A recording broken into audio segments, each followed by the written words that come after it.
역대상 13장 1절로부터 봉독하도록 하겠습니다. 다윗이 천부장과 백부장 곧 모든 지휘관과 더불어 의논하고 다윗이 이스라엘의 온 회중에게 이르되 만일 너희가 좋게 여기고 또 우리의 하나님 여호와께로 말미암았으면 우리가 이스라엘 온 땅에 남아있는 우리 형제와 또 초원이 딸린 성읍에 사는 제사장과 레위 사람에게 전령을 보내 그들을 우리에게로 모이게 하고 우리가 우리 하나님의 궤를 우리에게로 옮겨오자.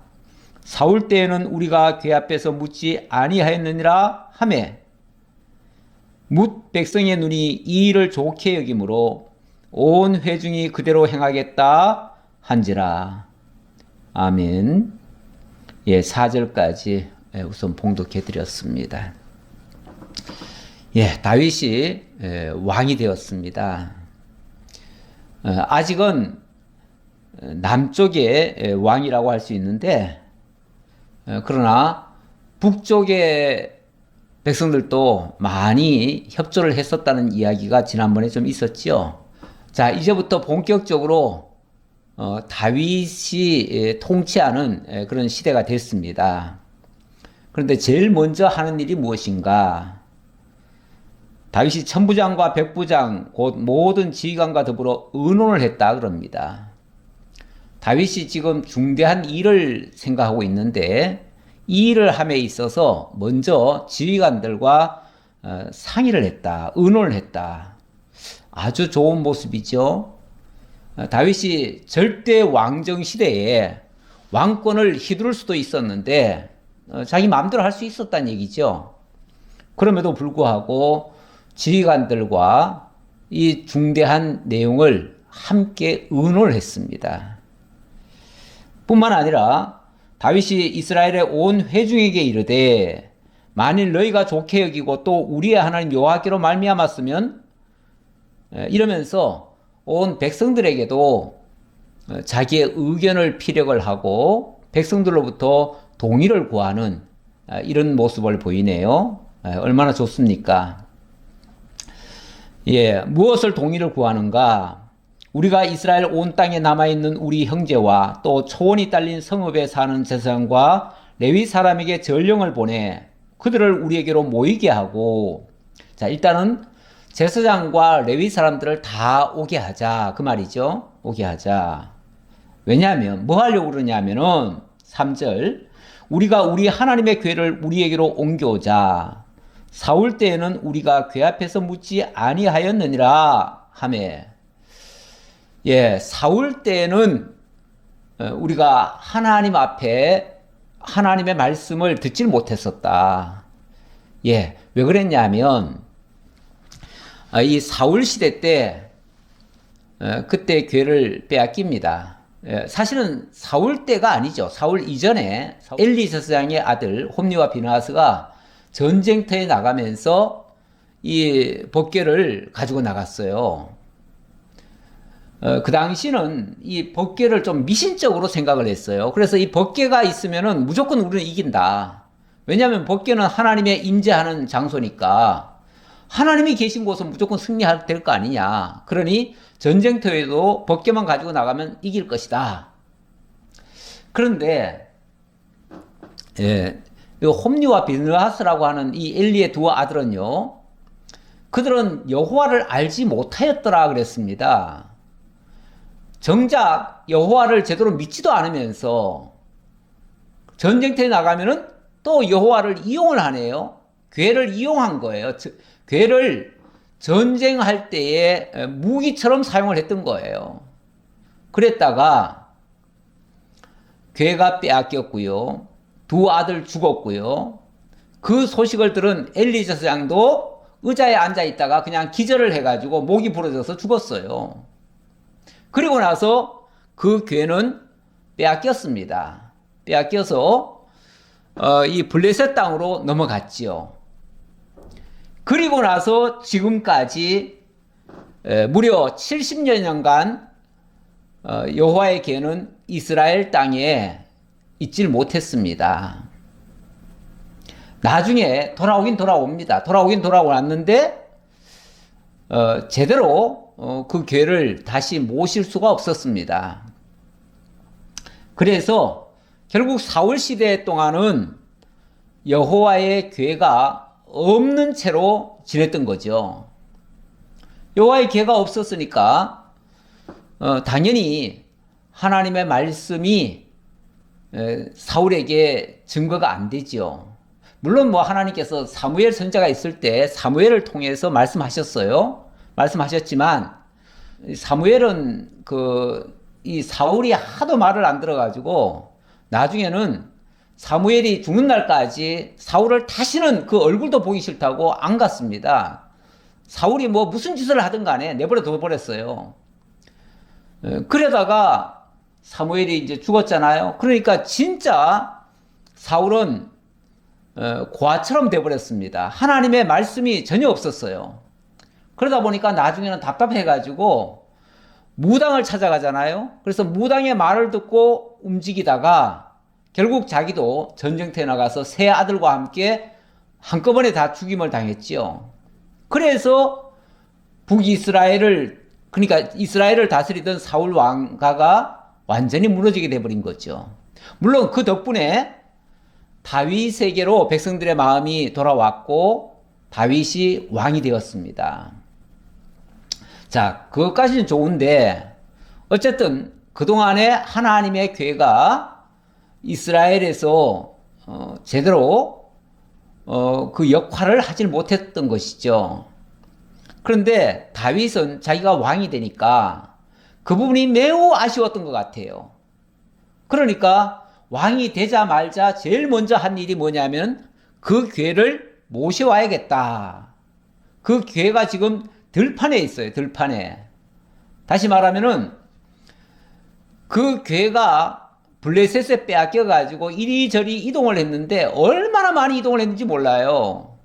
그것도 좋은 의미에서 이동을 한 게 아니라 그 교회가 가는 곳마다 그 지역이 초토화가 되어버립니다. 한마디로 큰 환란과 재난이 일어나요. 그것 때문에 블레셋에서는 그거 가지고 온 박사들 다 불러가지고 도대체 어찌된 영문이냐, 왜 이러냐, 그러니까 이 교회가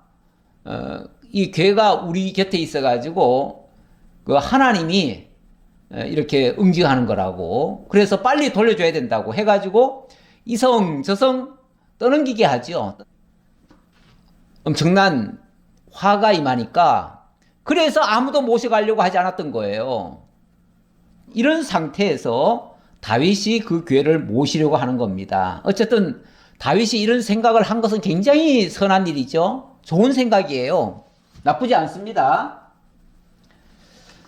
자, 그리고 이 일을 왕이 제안을 하니까 지휘관들도 쌍수를 들어서 환영을 했고요.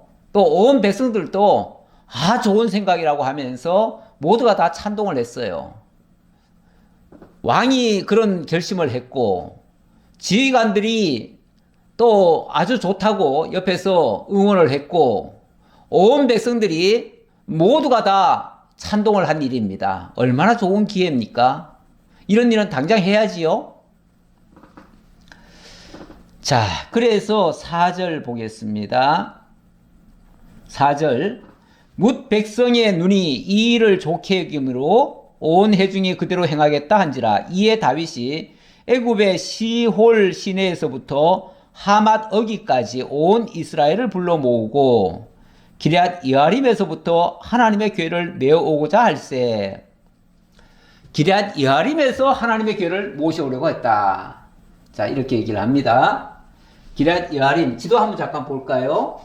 자, 지도를 보시면 기럇 여아림이 여기입니다. 여기고 예루살렘이 어디냐면 예루살렘이 여기쯤입니다. 여기쯤이에요. 지금까지 이 교회가 기럇 여아림에서 여기서 약 70년간을 있었습니다. 70년간. 자, 그동안의 과정을 제가 아까 설명 잠깐 드렸습니다만은 일찍이 실로에 이 여호와의 교회가 있었는데 이 실로가 전쟁터에 나갔다가 이 아벡 전투 여기서 빼앗겼습니다. 빼앗겨서 블레셋 땅으로 넘어갔죠. 넘어갔는데 처음에는 아스도스로 넘어갔는데 아스도스에 가가지고 다곤 신당에다가 자기네들의 전리품처럼 생각해가지고 우리 신이 이 여호와의 신을 이겼습니다. 다곤 신이요 기뻐하소서 하고서 다곤 신전에다가 이 여호와의 괴를 갖다가 모셔놨어요. 그랬더니 웬걸 그 다음날 아침에 다곤 신이 넘어져 버려 있는 거예요. 그래서 이상하다 해가지고 다시 세워놨는데 그 다음날 와보니까 또 그 다음날은 아예 그냥 목이 댕강 부러져 버렸어요. 다곤 신을 완전히 무너뜨려 버린 거죠. 자, 그러니까 겁이 나가지고 이 아스도 사람들이 안 되겠다 해가지고 가드로 보냈어요. 그랬더니 가드에서 또 난리가 나는 거예요. 여기서 엄청난 독종이 일어나가지고 쉽게 말하면 페스트 같은 게 생겨가지고 뭐 사람들이 무진장이 죽어나가는 거예요. 그래서 그 다음에는 에그론을 보냈어요. 에그론 보냈더니 여기도 또 마찬가지로 문제가 생기는 거예요. 그래서 여기서는 도저히 안 되겠다. 이들을 돌려보내야 되겠다. 돌려보내는데 어떻게 돌려보낼까 하다가 그때 묘안을 떠올렸어요. 뭐냐면은 황금수레를 만들어 가지고 거기다가 황금 5덩어리를 올려놓고 이걸로 해가지고 전하는 암소, 그러니까 새끼를 낳고 아직 젖을 먹이고 있는 그 암소 2마리를 데려와 가지고 그 암소에다가 새수레를 만들어 가지고 보냈어요. 보냈더니 그 암소들이 울면서 새끼가 뒤에 따라오는데 새끼를 쳐다보지도 않고 그리고 이쪽으로 달려가는 거예요. 그래서 어디로 달려갔냐면은 베세메스로 달려갔어요. 그래서 베세메스 지역, 베세메스는 이제 유다 땅이거든요. 유다 땅으로 건너갔어요. 이거는 사람이 돌려준 게 아니고 하나님의 기회를 하나님이 친히 오게 하신 거예요. 친히 이쪽으로 오게 하신 거예요. 그런데 베세메스에 와서 백성들이 와 신기하다 이제 드디어 하나님의 기회가 우리에게 다시 돌아왔다 해가지고 너무 기뻐가지고 사람들이 막 그 괴를 열어봤어요. 열어봤는데 그거 열어봤다고 해가지고 거기서 5만 70명이 죽었어요. 이걸 이제 학자들마다 의견이 좀 다른데 5만 명이 살고 있는 이 베세메스 지역의 사람들이 여기를 보다가 그 중에서 70명이 죽었다. 왜냐면 70명이 봤어. 70명이 죽었다. 본 사람은 다 죽었으니까요. 그렇게 봐야 맞겠죠. 어떻게 5만 70명이 그 당시 베세메스라고 하는 작은 도성에서 5만 70명이 죽었다는 건 말이 좀 안 되긴 해요. 자, 어쨌든 자 여기서 이렇게 70명이나 죽으니까 도저히 이 괴를 누가 모실 수가 없는 거예요. 모실 수가 없어가지고 누가 모시고 갔냐면 기럇여아림에 있는 아미나답이라는 사람이 모셔갔어요. 모셔가서 자기 집에다가 70년을 놔둔 거예요. 그런데 사울 시대에 당연히 이 괴를 모셔야 되지 않겠어요? 실로로 다시 모셔가야 되지 않겠어요? 근데 사울은 하나님에 대해서 하나님의 괴에 대해서 관심이 없어요. 하나님을 경외하는 법도 모르고요.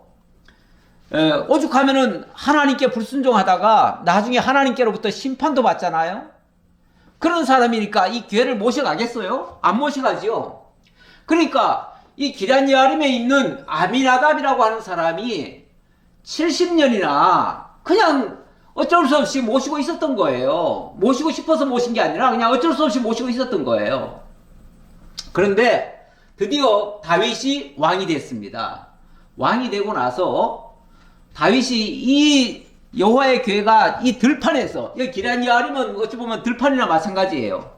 여기에서 그냥 내버려져 있는 것 같잖아요. 그러니까 이게 너무 마음이 아팠던 거예요. 그나마 다윗은 하나님을 섬기는 사람이다 보니까 그게 애처롭게 느꼈던 거죠. 그래서 내가 왕이 됐으니 이제는 이 괴를 내 옆에 모시겠다.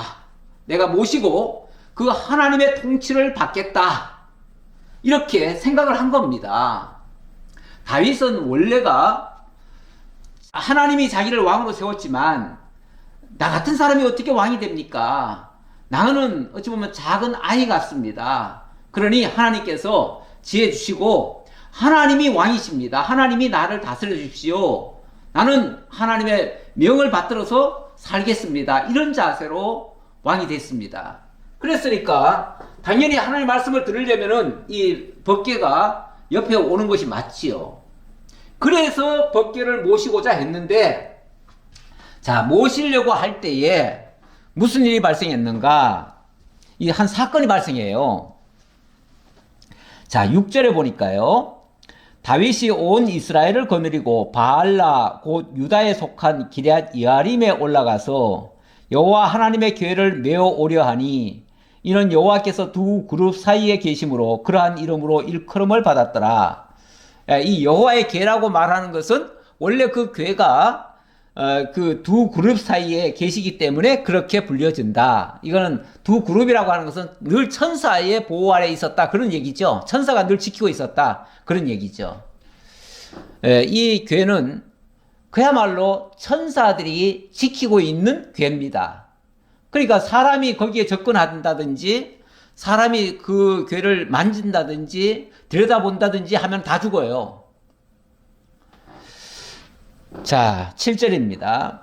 하나님의 궤를 새 수레에 싣고 아미나답의 집에서 나오는데 우사와 아히오는 수레를 몰며, 자, 하나님의 궤를 드디어 이제 모셔오기로 했습니다. 왜냐하면 앞에서 다윗이 지휘관들하고도 상의했고 모든 백성들한테도 공표를 했기 때문에. 근데 여기는 지금 자세히 안 나오는데요. 이 사무엘 하에 보면 좀 더 자세히 나옵니다. 요 간격이 좀 간격이 잘 나오는데 6장 1절부터 보면은 그때 다윗이 군사를 3만 명이나 모읍니다. 3만 명. 아까 그랬죠. 이 어디입니까? 애굽의 시월 시내에서부터 하맛 어기까지 온 이스라엘을 불렀다 그러죠. 온 이스라엘 불렀다 그러는데 전국에 사람들 다 불러 모은 겁니다. 궤를 모셔오는데 사실 요거는 좀 잘못한 것 같아요. 그렇죠? 왜냐하면 여호와의 궤를 모셔오는 게 지금 목적이잖아요. 그러면은 조용히 여호와의 궤를 어떻게 모셔야 되는가? 그것을 누구랑 상의해야 되겠어요? 당연히 여호와의 궤면은 하나님의 제사장을 통해서 의논을 해야 되고 궤를 모셔오는 방법을 찾아야지요. 그래서 그 제사장의 지도하에 궤를 모셔와야죠. 근데 제사장의 만약에 지도하에 모셔왔다면 이렇게 모셨을까요?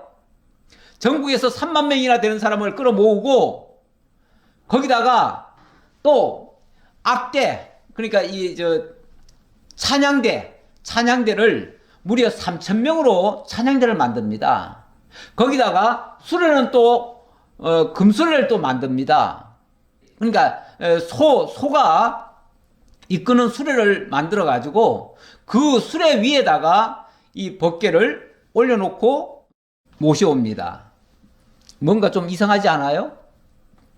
원래 법궤를 이렇게 모시고 다닌 적이 있나요? 없지요. 이런 적이 없습니다. 물론 수레에 싣고 온 적이 딱 한 분 있었어요. 그거는 이스라엘 민족이 그렇게 한 게 아니고 지난번에 여기 블레셋에 빼앗겼을 때 블레셋 사람들이 새수를 실어가지고 이렇게 이스라엘에 보낸 적은 있어요. 하지만 그거는 옳은 방법이 아니었거든요. 그건 이방인의 풍속이죠. 이방인의 방법이죠. 하나님 알지 못하는 자들의 방식이죠. 어쩌면 다윗이 지금 그 방식대로 하고 있네요. 근데 이방인들의 방식이라고 하는 거는요, 좀 잘 기억을 해보세요.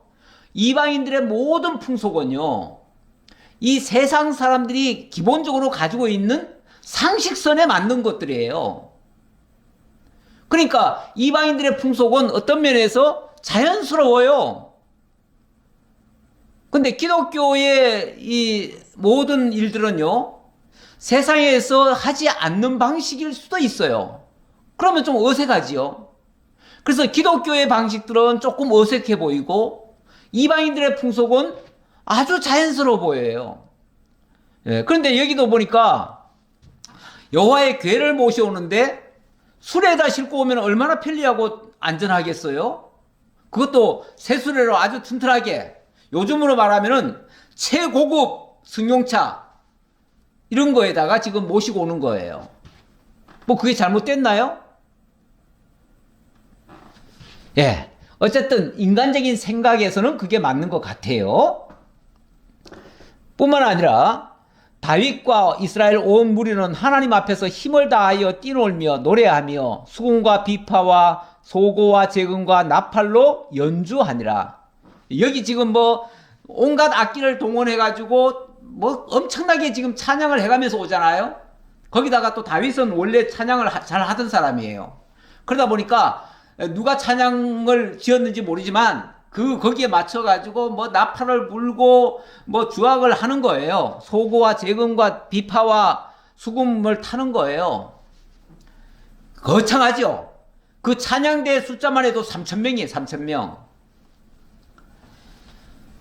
자, 이렇게 엄청난, 그러니까 전국에 3만 명이 모여가지고 3만 명 보는 앞에서 3,000명이 지금 악대가 엄청나게 지금 팡파르를 울리면서 그러면서 지금 지금 여호와의 괴가 소달구지에 실려서 오는 거예요. 그것도 황금술에 실려서 오는 거예요. 엄청난 이벤트죠. 아마 이거 큰 볼거리일 겁니다. 얼마나 장엄해 보이겠어요. 얼마나 우렁차 보이겠어요. 그 찬양대의 그 찬송 소리가 얼마나 들었겠어요. 와, 하나님 영광 크게 받으시겠다. 온 백성들은 할렐루야 찬양했겠죠. 그런데 이게 웬일입니까? 웬일이에요? 예. 기돈의 타작마당에 이르러서는 소들이 띠므로 웃사가 손을 펴서 궤를 붙들었더니 웃사가 손을 펴서 궤를 붙들므로 말미암아 여호와께서 진노하사 치심에 그가 거기 하나님 앞에서 죽으니라. 이건 엄청난 불상사가 일어나 버렸습니다. 전국에서 온 3만 명이 다 지켜보는 가운데서 기돈의 타작마당에 이르렀는데 갑자기 소들이 날뛰는 거예요. 아니, 타작마당이 어떤 곳입니까? 타작마당이라는 것은요, 그냥 길이 아니에요. 거기서 모든 수확물들을 가져다 놓고 거기서 타작을 하는 곳이에요. 그러니까 편편한 곳이에요. 타작마당이니까 지금으로 말하면 비행장 같은 곳이에요. 비행장 같은 곳에다가 거기다가 얼마나 잘 닦아놨겠어요. 타작마당이니까 편편하지요. 그런데 울퉁불퉁한 길에서 소들이 날뛴 것도 아니고 그 편편한 그 넓은 타작마당에서 갑자기 소들이 날뛸 이유가 뭐가 있겠습니까? 근데 소들이 갑자기 날뛰었대요. 보나마나 소들이 뭔가를 봤겠죠? 뭔가 놀래서 그랬겠죠? 근데 어쨌든 소들이 날뛰었습니다. 날뛰니까 달구지에 실려있던 그 궤가 어떻게 되겠습니까? 떨어지려고 하죠. 떨어지려고 하니까 웃사가 지금 그 궤를 지금 모시고 오는 총 지휘관이거든요. 왜냐하면 이 아미나답의 아들이고 제사장 역할을 했던 사람이에요. 그러니까 자기가 70년간 지금 모셔왔던 그 궤를 땅에 떨어지면 안 되잖아요. 그러니까 얼른 깨어났어요. 깨어났는데 웬걸 그 길로 그냥 죽임을 당해버립니다. 얼마나 놀랐겠어요. 얼마나 놀랐겠어요. 그런데 웃사가 손을 펴서 붙들므로 말미암아 여호와께서 진노하셨다네요. 진노하셨대요. 근데 여기는 보니까 여기 사무엘 하에 똑같은 내용이 있는데 사무엘 하에는 6장 7절에 보니까 여호와 하나님이 웃사가 잘못함으로 말미암아 진노하사 이렇게 하네요. 여기는 그냥 진노하셨다고만 하는데 왜 하나님이 진노하셨을까? 웃사가 잘못함으로 인해서 진노하셨대요. 웃사가 뭘 잘못했죠? 아니 70년간 지금 잘 모시고 왔는데 그리고 지금 다윗이 지금 모셔오라 그래가지고 다윗 명령 따라서 지금 모셔왔는데 뭐가 잘못됐죠? 아직은 뭐가 잘못된지 잘 몰라요. 잘 모르지만 분명히 뭔가 잘못됐어요. 자, 뭐가 잘못됐는지는 조금 더 봐야겠죠? 자, 제가 이제 9절로부터 14절 말씀까지 이미 사실 다 아니, 조금 덜 읽었군요. 조금 덜 읽었는데, 마저 읽어보죠. 11절입니다. 여호와께서 우사의 몸을 찢으셨으므로 다윗이 노하여 그곳을 베레스 우사라 부르니 그 이름이 오늘까지 이르니라. 이 베레스라는 말이 원래 터트리다, 찢어졌다 그 말이에요.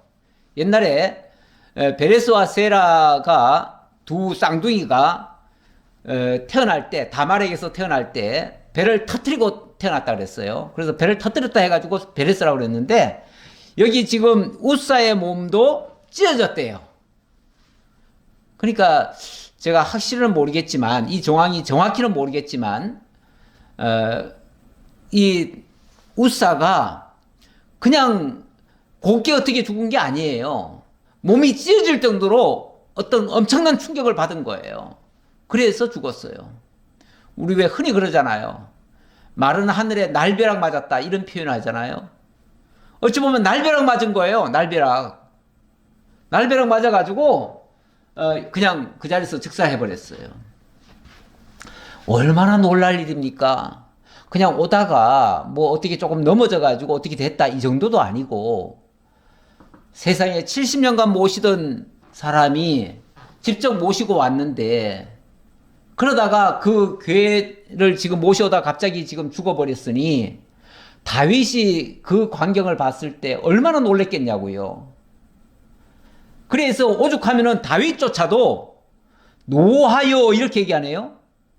다윗이 노하여 그것을 베레스 우사라 부르니 그 이름이 오늘까지 이르니라. 다윗도 막 화가 나버렸어요. 다윗도 화가 났어요. 아니, 이럴 실수가 있나? 하나님, 이거 어떻게 이럴 실수가 있습니까? 지금 하나님의 괴를 모셔오려고 하는데, 자기는 지금 괴를 순수한 마음에서 지금 모셔오려고 했고, 우사는 그것을 정말로 최선을 다해서 잘 모시려고 했을 뿐인데, 세상에 그 괴를 붙잡았다고 사람을 죽여요? 성질이 나는 겁니다. 다윗도. 우리가 하나님의 일을, 지금 이거 하나님의 일이죠? 하나님의 일을 하다가 때때로 성질이 날 때가 있습니다. 화가 날 때가 있습니다.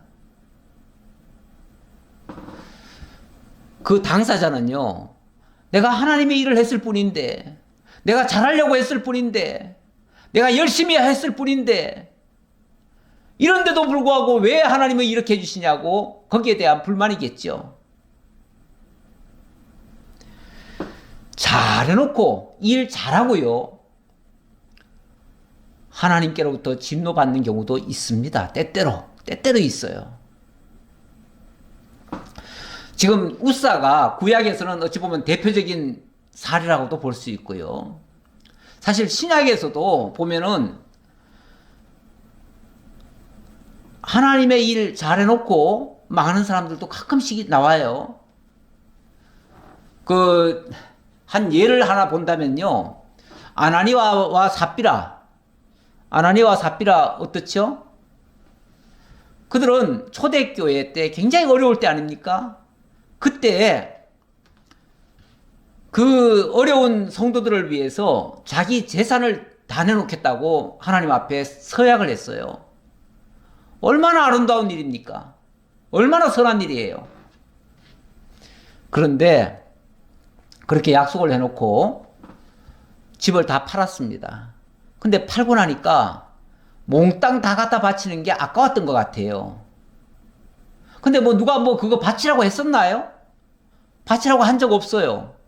근데 자기 마음에 바쳐야 되겠다 생각해가지고 바쳤어요. 근데 바쳐놓고 나니까 아까운 마음이 들었어요. 그러니까 절반을 감췄어요. 감춰놓고 그리고 절반만 갖다가 냈어요. 그랬더니 베드로가 물었어요. 네가 이거 판 돈 전부냐? 그러니까 네, 전부입니다. 그래요. 네가 왜 성령을 속이느냐? 그러면서 그 자리에서 책망을 하니까 그 자리에서 바로 죽어버려요. 그런데 그 뒤를 따라서 그 부인이 또 옵니다. 부인이 오길래 그 부인한테 또 베드로가 또 묻습니다. 네가 판 돈에 이게 전부냐? 그러니까 예, 그렇습니다. 두 부부가 서로 짜고 얘기한 거예요. 그러니까 또 거기에 대해서도 또 책망을 하니까 성령을 쏘겠다고 얘기하죠. 그러니까 그 자리에서 두 부부가 다 죽어버렸습니다. 사실은 전 재산의 절반이지만 절반을 하나님께 바친 것도 대단한 거 아닙니까? 근데 절반 바쳐놓고 죽었어요. 두 부부가.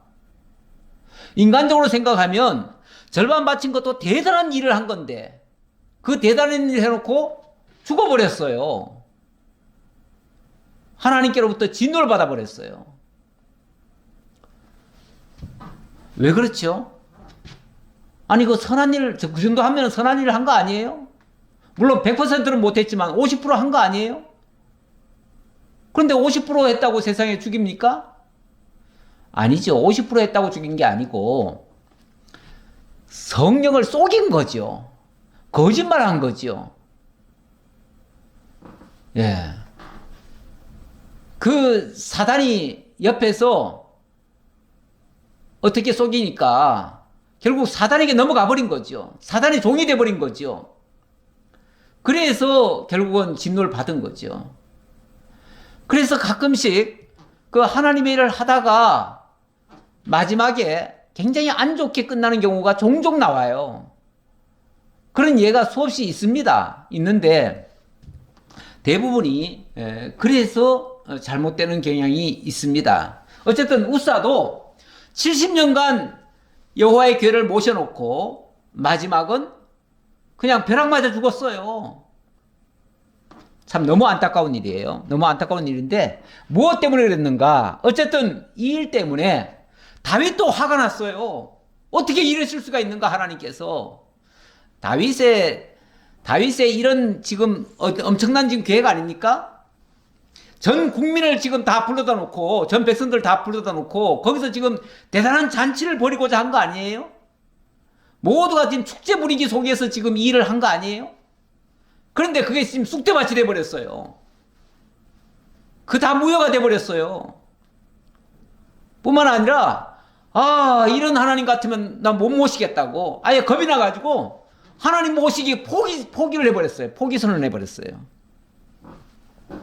그래가지고 12절 그날에 다윗이 하나님을 두려워하여 이르되 내가 어떻게 하나님의 궤를 내 곳으로 오게 하리요 하고 난 못 모셔 모실 수가 없어 이렇게 나와버렸다 그 말이죠. 이렇게 무서운 하나님을 어떻게 내 곁으로 모실 수 있겠느냐, 난 못 모시겠다, 아예 못 모시겠다고 선을 내버렸어요.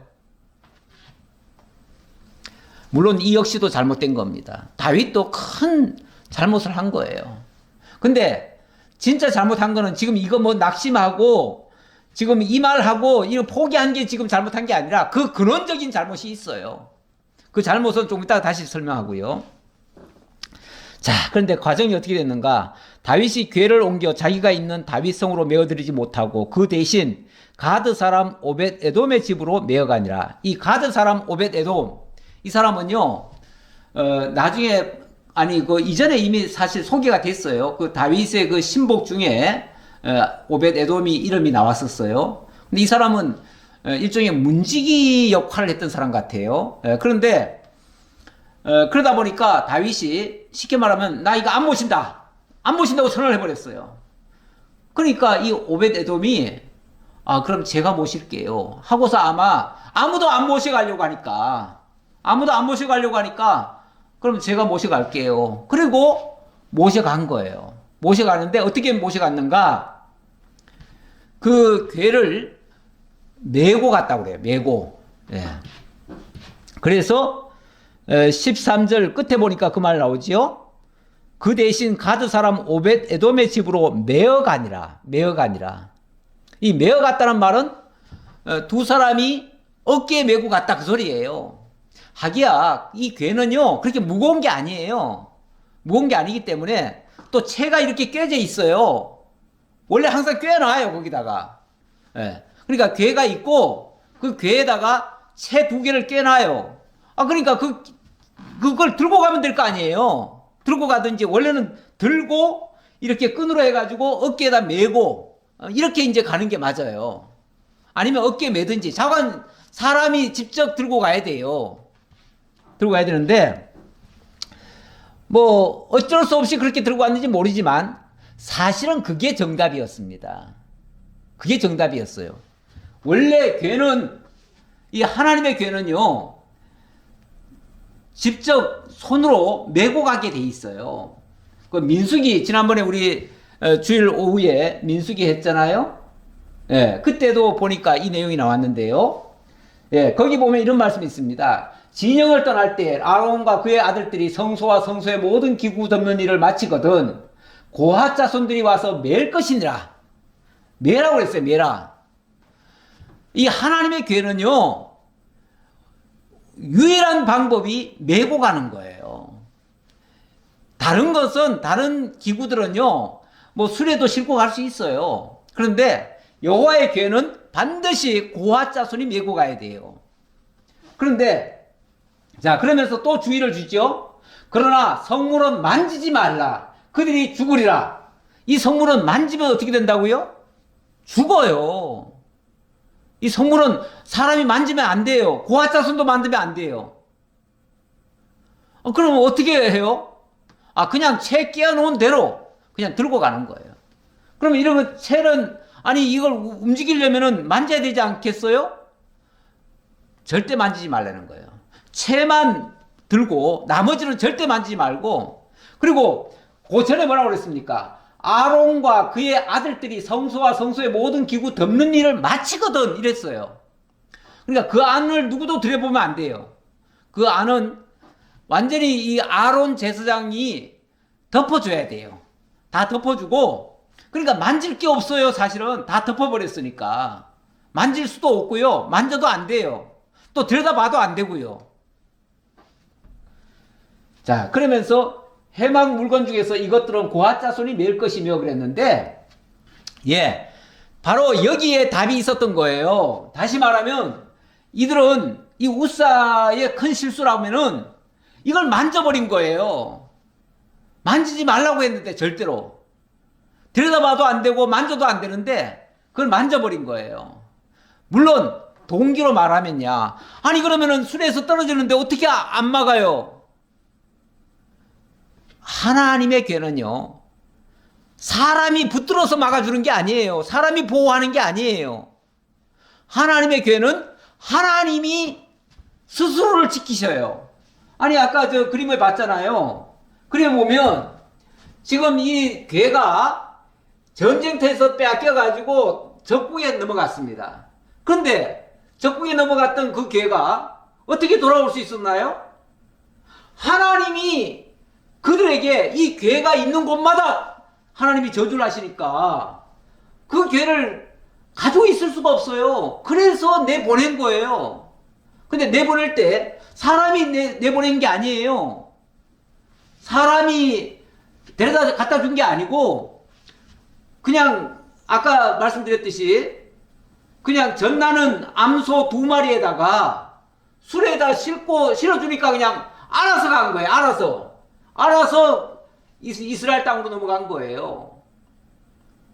세상에 그 소가요, 사무엘 하에 보면은 그 얘기가 나오는데, 그 소가 세상에 새끼가 뒤를 따라오는데 뒤도 안 돌아봐요. 그러면서 눈물을 질질 흘리면서 진짜 눈 감고 그냥 이스라엘 땅으로 넘어가요.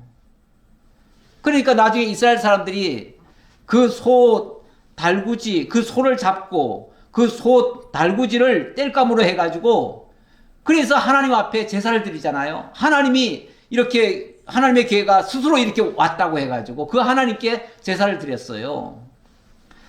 무슨 얘기냐면 하나님의 궤는 하나님이 스스로 지키셔요.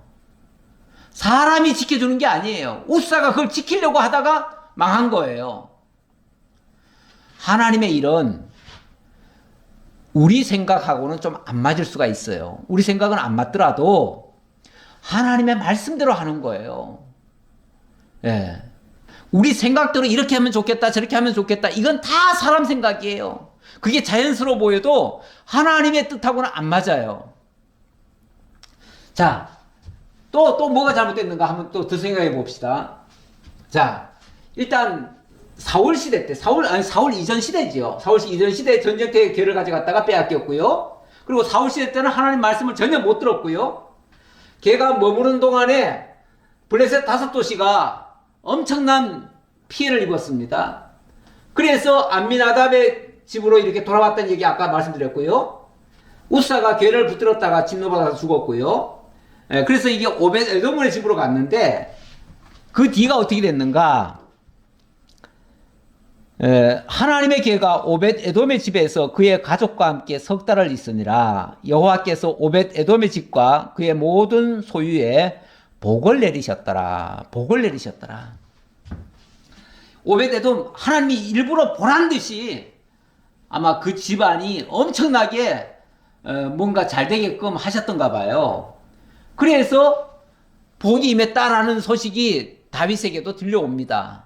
이거는 하나님께서 다윗의 생각을 바꾸시려고 이렇게 역사하신 것 같아요. 자, 그렇게 바꿔놓으니까 다윗의 생각이 바뀌어지죠. 어떻게 바뀝니까? 다윗이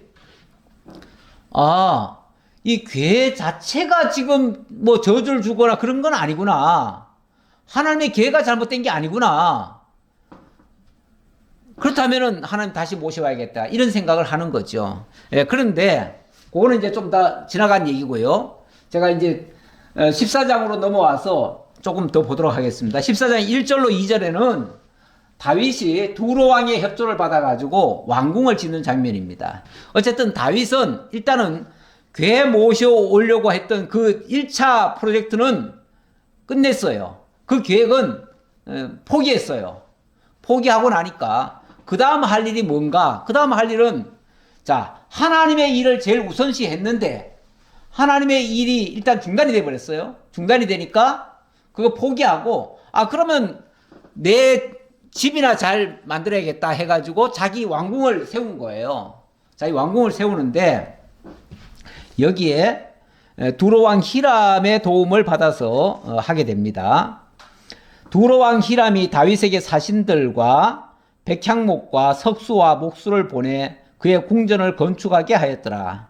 다윗이 여호와께서 자기를 이스라엘의 왕으로 삼으신 줄을 깨달았으니 이는 그의 백성 이스라엘을 위하여 그의 나라가 높이 들림을 받았음을 알미였더라. 여기 또 좋은 말씀이 또 적혀 있네요. 뭐라 그럽니까? 다윗이 여호와께서 자기를 이스라엘 왕으로 삼으신 줄을 비로소 깨달았다. 다시 말하면 하나님이 자기와 함께 하심으로 이 나라가 견고하게 세워지도록 하시는 것을 자기가 몸소 깨달았다는 거예요. 깨달았는데 그 깨달음 중에 하나는 이 두로 왕의 적극적인 협조를 받아서 그 왕궁을 아주 잘 지은 겁니다. 그것도 하나님께서 이렇게 도와주시는구나. 이게 참 뭔가 일이 잘 풀리려고 하면요 주위에 돕는 자들이 계속 나타납니다. 나타나가지고 내가 굳이 요청을 안 했는데도 와서 도와주려고 합니다. 그리고 뭔가 안 될 것 같았던 일이 막 잘 되어집니다. 협력자가 생겨요. 모든 일이 잘 풀려가요. 이러면 하나님이 도와주시는 것이 나타나는 거죠. 하나님이 나를 지금 돕고 계시는구나. 이게 느껴졌다 그 말이에요. 그리고 또 그것만 깨달은 게 아니라 그의 백성 이스라엘을 위하여, 그러니까 나를 왕으로 세우신 것도 깨달았고요. 또 하나님의 백성들 이스라엘을 위하여 그의 나라가 높이 들림을 받았음을 알미였더라. 그의 나라라는 말이 뭐 자기 나라라고 얘기했겠어요? 이거는 하나님께서 세우신 그 나라, 하나님의 통치하는 그 나라가 높이 들림 받았음을 알미였더라. 하나님께서 대단히 높여주셨다. 이 나라의 위상을 많이 높여주셨다. 그 뜻으로 이해하시면 되겠습니다. 근데 여기서 이제 한 가지 좀 생각해 보려고 제가 이걸 적어 놨는데요. 하나님께서는 때때로 믿지 않는 자들도 함께해서 돕도록 하십니다. 그런데 이제 우리 성경에 보면 이런 말씀이 있어요. 너희는 믿지 않는 자와 멍에를 같이 함께 매지 말라. 의와 불법이 어찌 함께하며 빛과 어둠이 어찌 사귀며, 그러면서 쭉 얘기합니다. 뭐 그리스도와 벨리알이 어떻게 함께할 수 있겠느냐. 그러면서 믿지 않는 자와 함께하지 말라 이렇게 말씀하셨어요. 그런데 여기는 보니까 다윗이 이 두로왕 히람과 일을 같이 했네요. 이 도움을 받는 것과 어떤 중요한 일을 같이 하는 것은 또 다르죠. 우리가 뭔가 중요한 일을 하는데 믿지 않는 자와 상의를 하면서 믿지 않는 방식으로 하게 되어지면 그거는 문제가 될 수 있습니다. 그러나 내가 지금 주도적으로 하나님의 뜻을 받들어 가지고 그 일을 합니다. 그 일을 하는데 믿지 않는 자들이 도와줍니다. 세상에 안 믿는 사람이 천진데 그러면 그들의 도움 하나도 안 받고 그러면 우리끼리만 하겠습니까? 우리가 하나님의 선한 일을 하려고 계획을 세웠고 하나님이 그렇게 방향을 인도해 주셨는데 우리가 가고 있습니다. 이미 일은 시작됐어요. 그런데 믿지 않는 자들이 옆에서 이것도 도와주고 저것도 도와줍니다. 그러면 그걸 거절합니까?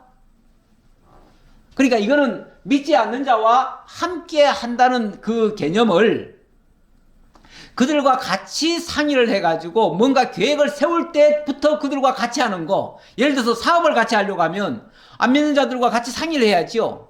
어떻게 수익 모델을 만들며 어떻게 영업을 할 것인지 그런 거 다 상의해야 될 거 아니에요? 그러려면은 당연히 그들과 타협을 해야 되니까 그럴 때는 이 믿지 않는 자와 상의하는 것이 옳지 않을 수도 있어요. 그러나 내가 지금 하나님의 일을 하고 있습니다. 지금 하나님이 주신 지혜를 따라서 뭔가 일을 계획을 세웠어요. 잘 가고 있어요. 근데 믿지 않는 자들이 도와줘요. 그러면 그 도움은 받아야죠. 그러니까 케이스가 다르다 그 얘기고요. 만약에 이것을 문자적으로 생각해가지고 절대 나는 믿지 않는 자와는 절대 아무것도 안 해. 사업 거래도 안 해.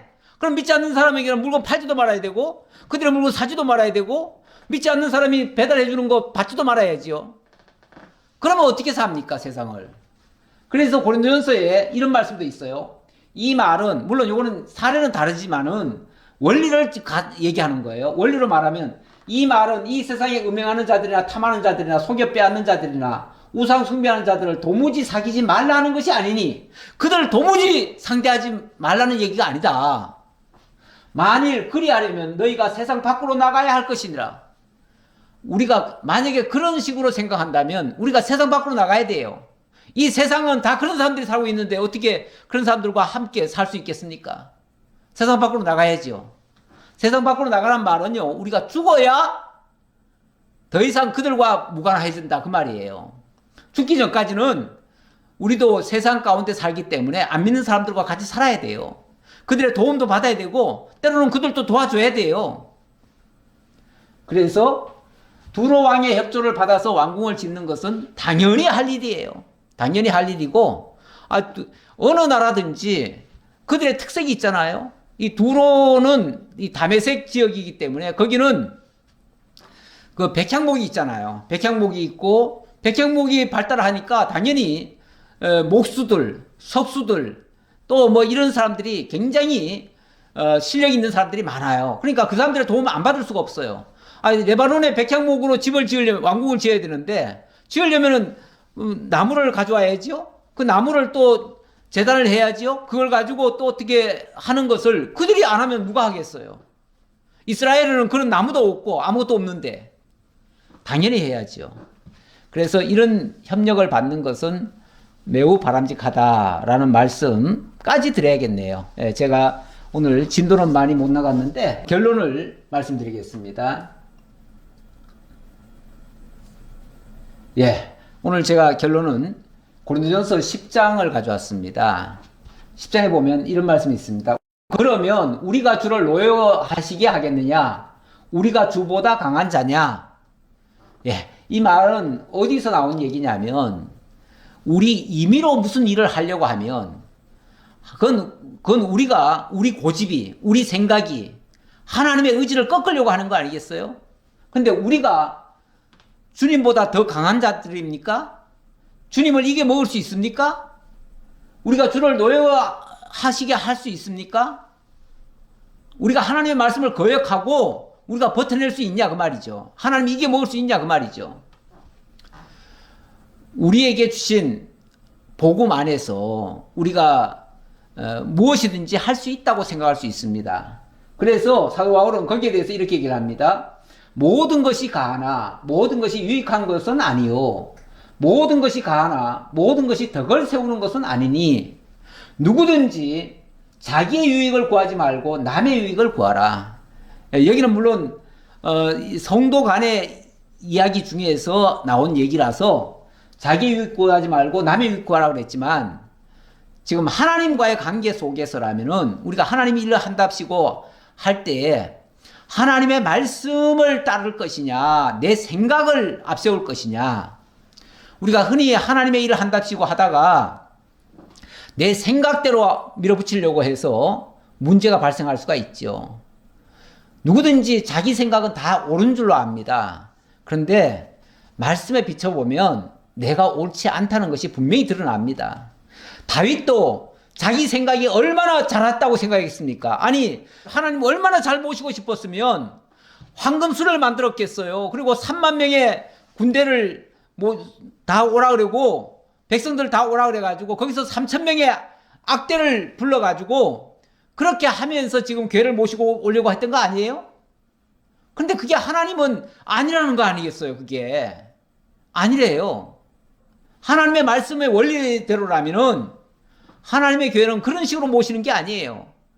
하나님의 교회는 고아 자손 두 사람이 어깨에 메고 오면 끝이에요. 거기에 조금 더 붙이면은 제사장들이 앞뒤로 서가지고 제사장들이 쭉 행렬을 하면 돼요. 그 정도면은 충분해요.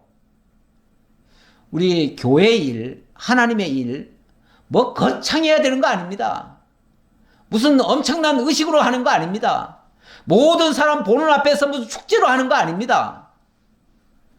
조용히 하나님 앞에서 하는 겁니다. 사람 보라고 하는 거 아닙니다. 우리 교회 일, 사람 보라고 하는 거 아니에요. 사람 앞에서 뭐 사람 비 맞추려고 하는 거 아니에요.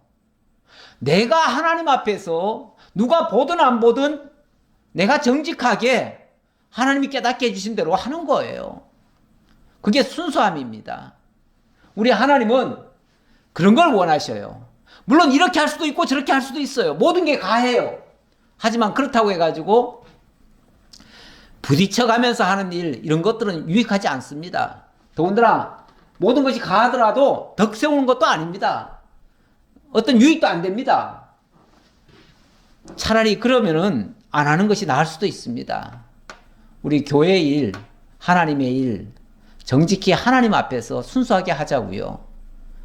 하나님이 기뻐하시는 방식대로 하자고요. 다윗도 은근슬쩍 백성들한테 자랑하고 싶었을 거예요. 자기 위용을 과시하고 싶었을 거예요. 내가 이렇게 하나님 잘 모신다. 그거 보여주고 싶었을 거예요. 그래서 아마 그렇게 거창하게 여호와의 교회 모셔오기 프로젝트를 계획하고 모든 백성들 보는 앞에서 하려다가 그만 개망신 당한 거예요. 우리 교회 너무 크게 할 것도 없고요. 너무 화려하게 할 것도 없고요. 뭐 대단히 잔치하듯이 할 것도 없고요. 조용히 하자고요. 하나님의 일 조용히 합시다. 기도하겠습니다. 아버지 하나님 감사합니다. 오늘도 하나님 저희들에게 이 교회를 모셔오는 일, 하나님의 일, 얼마나 좋은 일입니까?